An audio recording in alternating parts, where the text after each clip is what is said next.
Magandang umaga pong muli sa inyong lahat. Malugod na pagtanggap sa St. Joseph Parish Gagalangin sa ika-6 ng umagang banal na misa na may liturya ngayong Biyernes, ika-14 na linggo sa karaniwang panahon at paggunita kay San Benito Abad. Tumayo po ang lahat at tayo'y makiisa sa Eucharistikong pagdiriwang na pamumunuan ng ating Kura Paroko, Reverend Father Douglas D. Badong.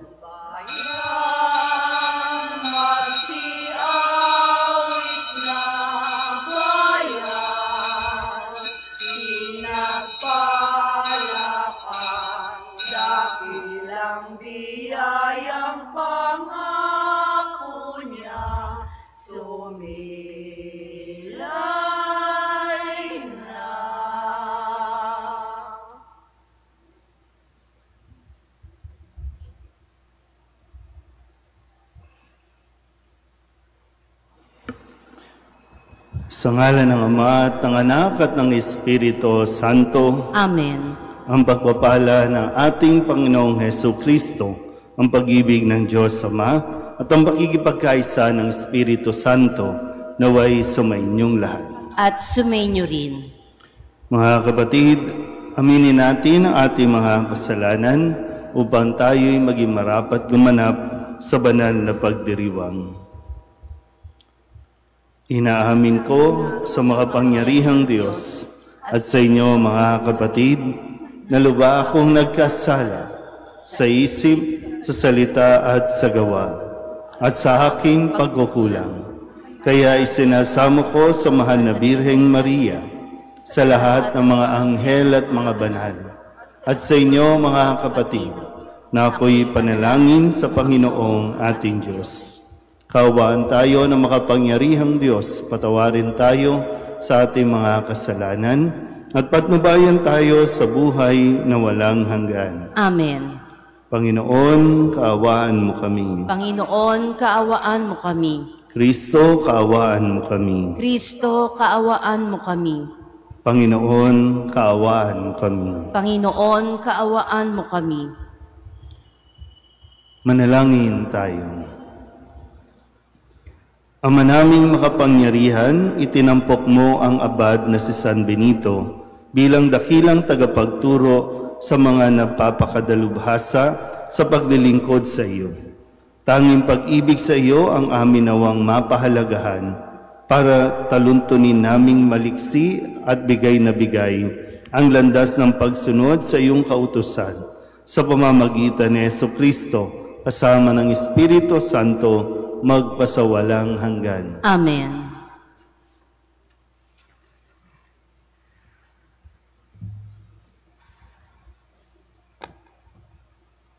Pagbasa mula sa aklat ng Henesis.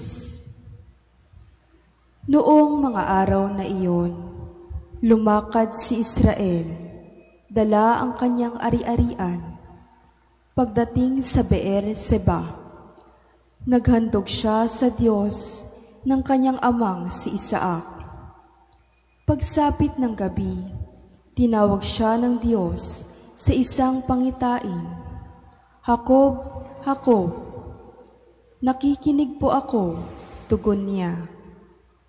Ako ang Diyos ng iyong ama. Wika sa kanya. Huwag kang matakot na pumunta sa Ehipto. Doon, ang lahi mo'y magiging isang malaking bansa.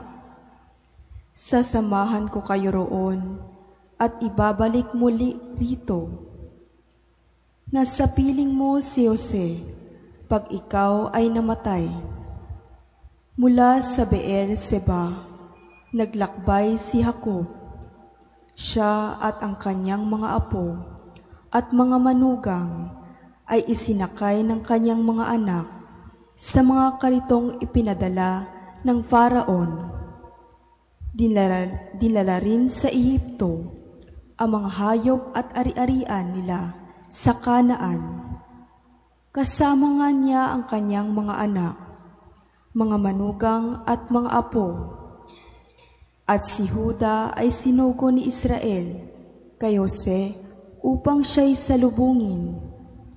Dali-daling ipinahanda ni Jose ang sasakyan niya at sinalubong ang kanyang ama sa Gosen. Nang sila'y magkita, agad niyang niyakap ang kanyang ama at napaiyak siya sa tuwa. Sinabi naman ni Israel, "Ngayoy handa na akong mamatay pagkat nakita na kitang buhay." Ang salita ng Diyos. Salamat sa Diyos. Nasa Diyos ang kaligtasan ng mga matuwid at banal. Nasa Diyos ang kaligtasan ng mga matuwid at banal. Umasa ka sa Diyos ang mabuti gawin at mananahan kang ligtas sa lupain. Sa Diyos mo hanapin ang kaligayahan at ang pangarap mo'y iyong makakamtan. Nasa Diyos ang kaligtasan ng mga matuwid at banal. Iingatan ng Diyos yaong masunurin, ang lupang minanay di na babawiin. Kahit na sumapit ang paghihikahos, di mararanasan nila ang magdahop. Nasa Diyos ang kaligtasan ng mga matuwid at banal. Ang mabuti gawin, masamay itakwil, ang mananahan kang lagi sa lupain. Pagkat yaong bayang wasto ang gawain, ay mahal ng poon, hindi itatakwil. Sila'y iingatan magpakailanman, ngunit ang masama ay ihihiwalay. Nasa Diyos ang kaligtasan ng mga matuwid at banal. Ililigtas ng Diyos ang mga matuwid. Iingatan sila pag naliligali. Ililigtas sila't kanyang tutulungan laban sa masama, ipagsasanggalang. Sapagkat sa poon, nangungubling tunay. Nasa Diyos ang kaligtasan ng mga matuwid at banal.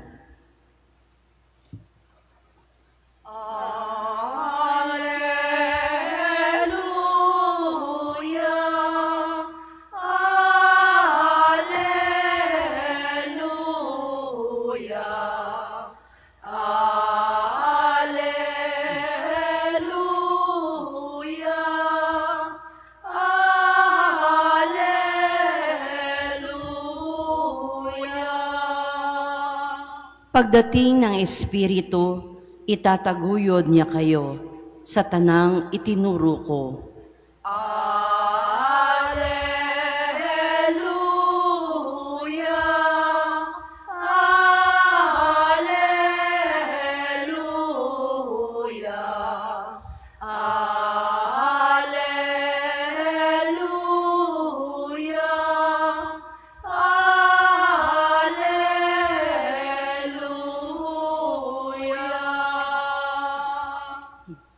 Sumainyo ang Panginoon. At sumainyo rin. Ang mabuting balita ng Panginoon ayon kay San Mateo.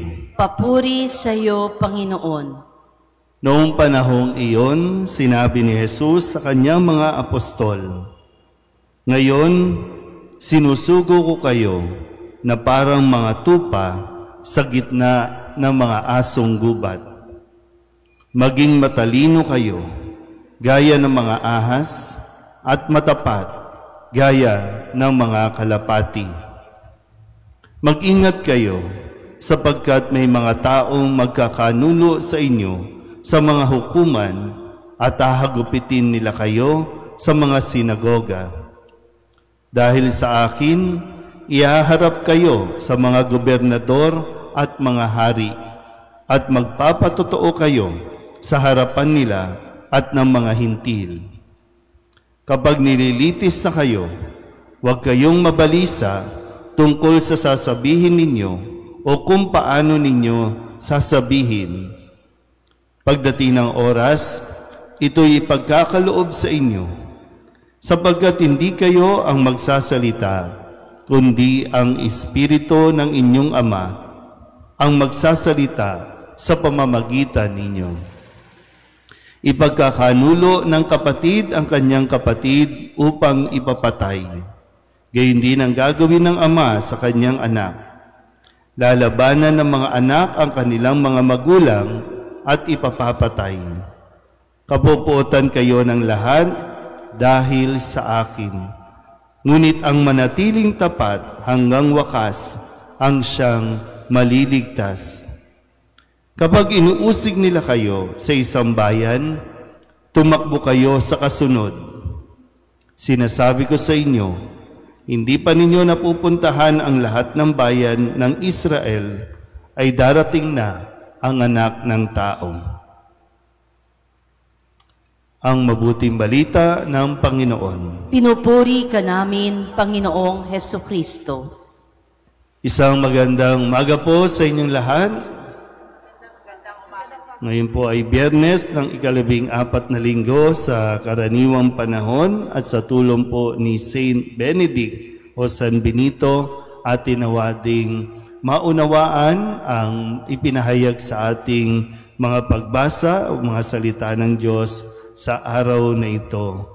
Kung paanong sa ating Ebanghelyo nagpapatuloy ang mga habilin ng ating Panginoong Hesukristo sa kanyang mga alagad bago ito tuluyan na lumakad o humayo sa mga bayan na dapat nilang puntahan.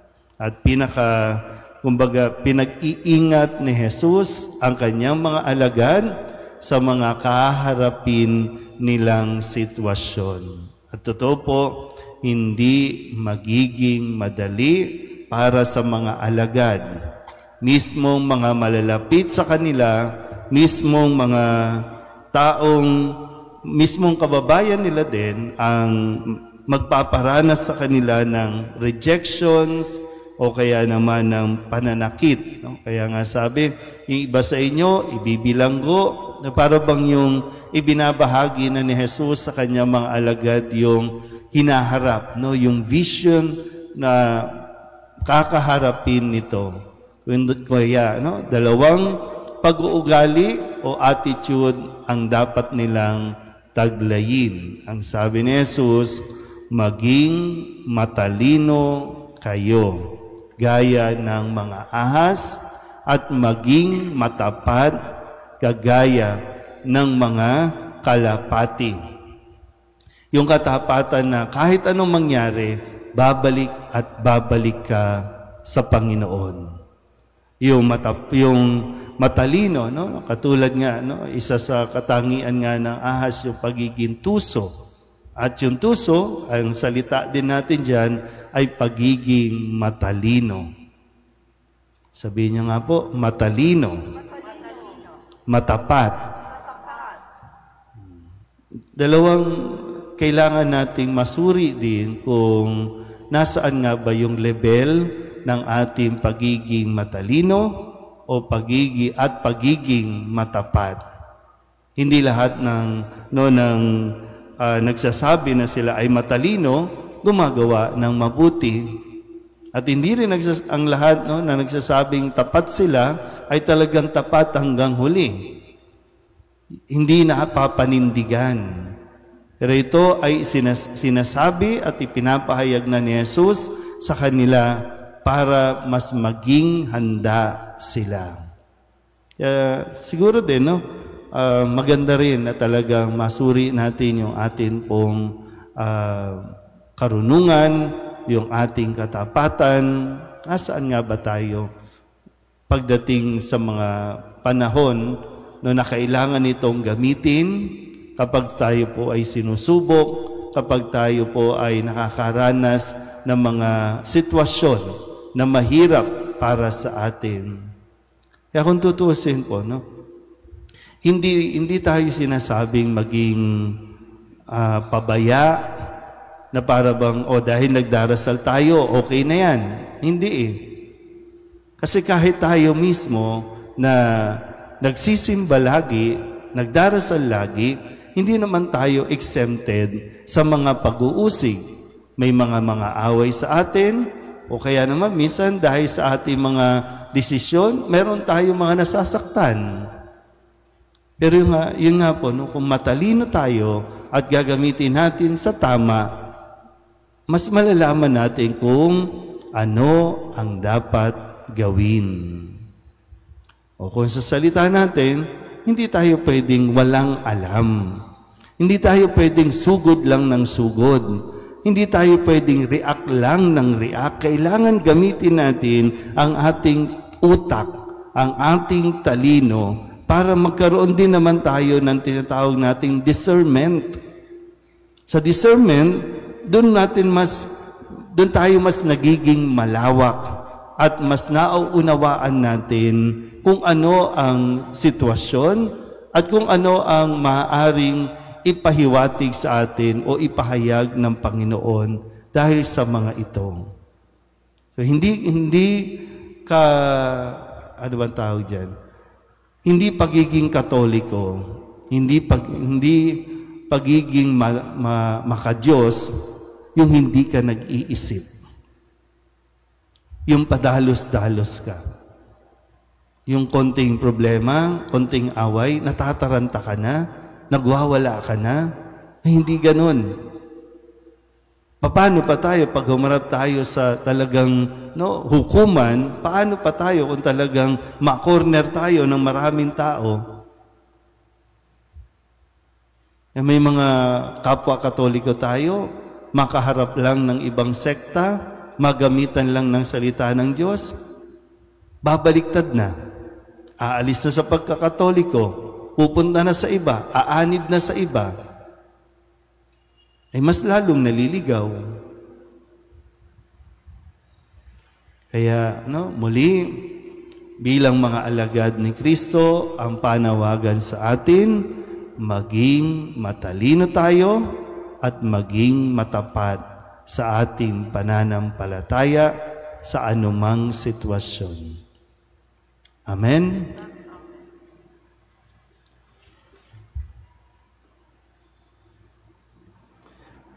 May tiwala sa paggabay at proteksyon ng Diyos, halina at lumapit tayo sa Kanya na siyang laging handa sa pagkalingang hindi magmamaliw. Ang ating pong itutugon, Ama, ipadala mo sa amin ang iyong Espiritu.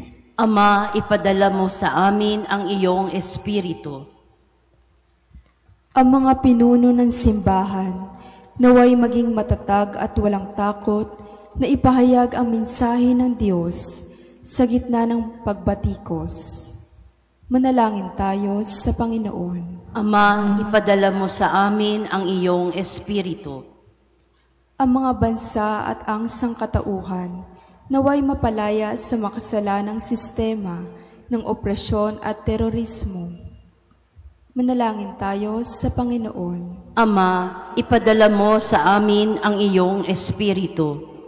Yaong makakararanas ng pagsubok sa kanilang buhay may asawa, naway makatanggap ng biyaya na magsumikap na mapanatili ang kanilang mga pangako. Manalangin tayo sa Panginoon. Ama, ipadala mo sa amin ang iyong Espiritu. Yaong mga pinahihirapan ng takot at ligali, naway makatagpo ng kaligtasan sa ating komunidad. Manalangin tayo sa Panginoon. Ama, ipadala mo sa amin ang iyong Espiritu. Yaong mga namayapa na, naway umani ng pabuya sa kanilang mabuting mga gawain sa walang hanggang kaharian ng Diyos. Manalangin tayo sa Panginoon. Ama, ipadala mo sa amin ang iyong Espiritu. Idulog din natin sa Panginoon ang ating mga personal na kahilingan at mga panalangin para sa ating mga pamilya. Kasama din ang mga kahilingan ng mga nanonood sa online.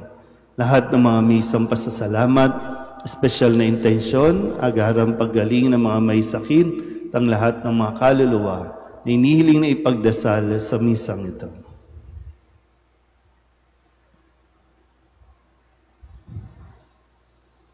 Ang lahat ng ito inihiling namin sa ngalan ni Kristo ang aming Panginoon. Amen. Unin at tanggapin ang alay na ito, mga biyayang nagmula sa pagpapala mo. Tanda ng bawat puso pagkat inibig mo, ngayoy nananalig, nagmamahal sa'yo.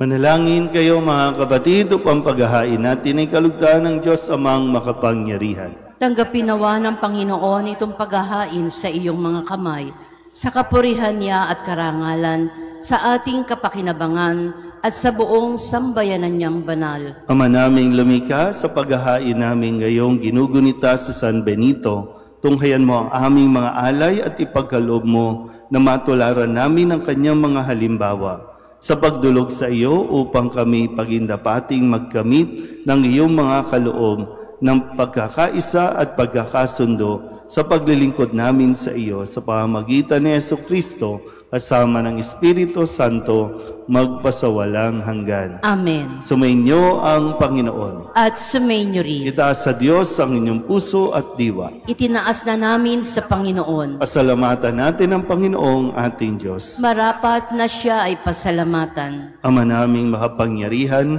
tunay ngang marapat na ikaw ay aming pasalamatan. Ang pagpaparangal sa iyong kabutihay, lagi mong pinaalingaw-ngaw sa iyong sambayanan. Sa pagkakaroon ng mga kaanib na maaasahan at tapat tulad mo sa pananagutan, upang magbunga ang punyagi ng iyong anak na sa iyong pag-ibig kami makatulad. Ang mga banal na tao'y tumutulong sa lahat sa pagbibigay halimbawa at pananalangin wagas. Kaya kaysa ng mga anghel ang sisiawit ng papuri sa iyo nang walang humpay sa kalangitan, kami nagbubunyi sa iyong kadakilaan. Santo, Santo, Santo Panginoon Diyos ng mga hukbo, napupuno ang langit at lupa ng kadakilaan mo.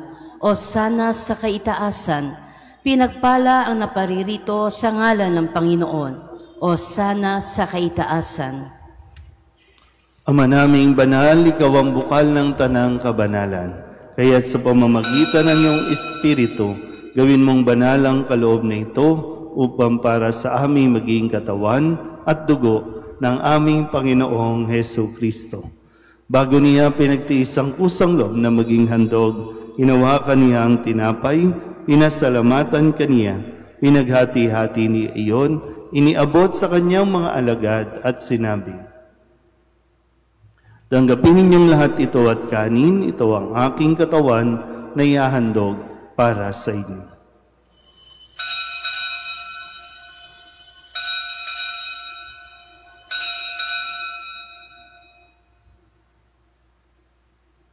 Hindi naman nang matapos ang hapunan, inawakan niya ang kalis, muli kaniyang pinasalamatan.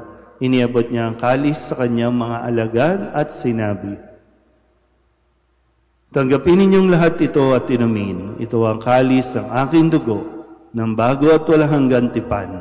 Ang aking dugo na ibubuhos para sa inyo at para sa lahat sa ikapagpapatawad ng mga kasalanan. Gawin ninyo ito sa pag-alaala sa akin."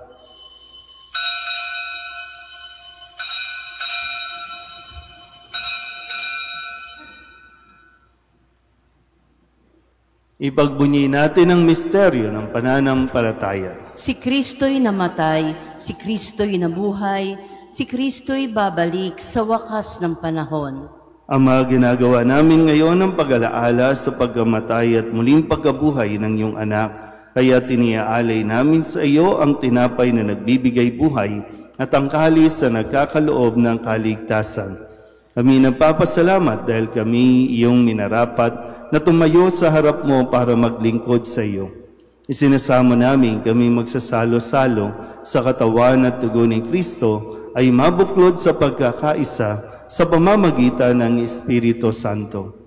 Ama, lingapin mo ang iyong simbahang laganap sa buong daigdig. Puspusin mo kami sa pag-ibig kaysa ni Leon na aming Papa at ni Jose na aming Obispo at ng Tanang Kaparian. Alalahanin mo rin ang mga kapatid naming nahimlay na may pag-asang sila'y muling mabubuhay. gayon din ang lahat ng mga pumanaw. Kawaan mo sila at patuloyin sa iyong kaliwanagan. Kawaan mo at pagindapating kaming lahat na makasalo sa iyong buhay na walang wakas. Kaysa ng mahal na Birheng Maria na Ina ng Diyos, ng kabiyak ng puso niyang si San Jose, kaysa ng mga apostol at ng lahat ng mga banal na namuhay dito sa daigdig ng kalugod-lugod sa iyo, may pagdiwang nawa namin ang pagpupuri sa ikararangal mo sa pamamagitan ng iyong anak na aming Panginoong Hesu Kristo. Sa pamamagitan ni Kristo, kasama niya at sa Kanya, ang lahat ng parangal at papuri ay sa iyo, Diyos amang makapangyarihan, kasama ng Espiritu Santo, magpasawalang hanggan. Amen.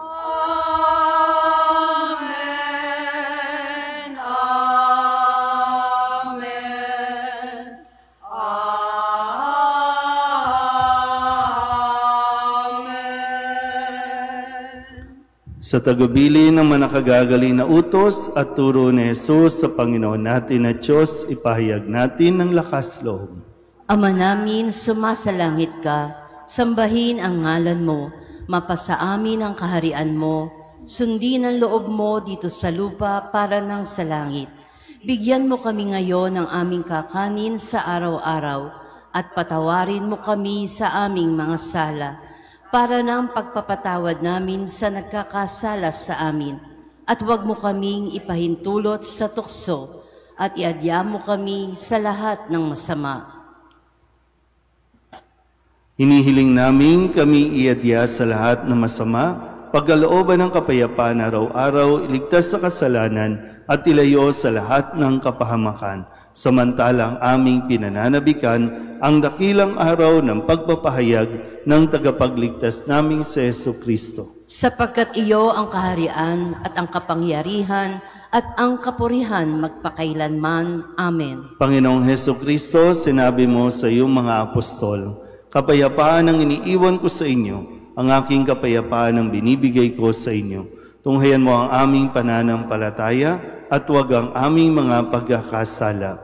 Pagkalooban mo kami ng kapayapaan at pagkakaisa ayon sa iyong kalooban, kasama ng Espiritu Santo, magpasawalang hanggan. Amen. Ang kapayapaan ng Panginoon ay laging sumainyo. At sumainyo rin. Magbigayan po tayo ng kapayapaan sa isa't isa.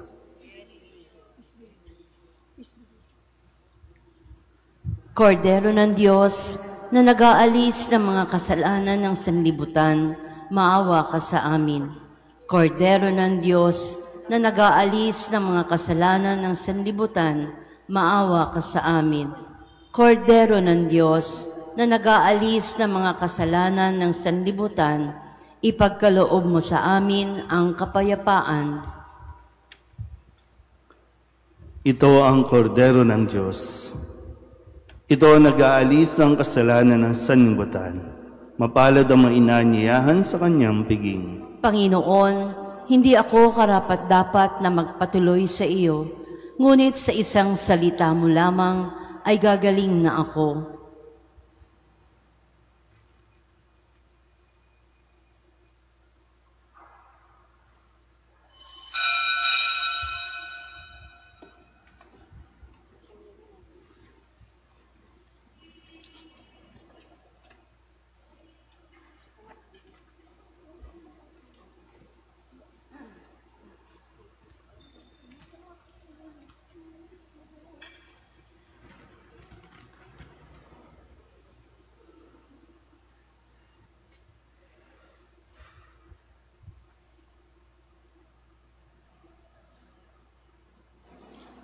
Manalangin tayo. Ama naming mapagmahal, ngayong aming napagsaluhan ang haing nagbibigay buhay, aming hinihiling na maganap namin ang itinuturo ni San Benito para sa matapat na paglilingkod sa iyong gawain at sa pagmamahalan sa isa't isa bilang magkakapatid sa pamamagitan ni Hesu Kristo kasama ng Espiritu Santo magpasawalang hanggan. Amen. Sumainyo ang Panginoon. At sumainyo rin. At pagpalain kayo ng makapangyarihang Diyos, Ama at Anak, at Espiritu Santo. Amen. Tapos ang banal na misa, umayo tayo sa kapayapaan ni Kristo. Salamat sa Diyos. Magandang umaga po. Masdan mo ang ingas ng pag-asa at ang awit namin pakinggan na tunay naming makakamtan.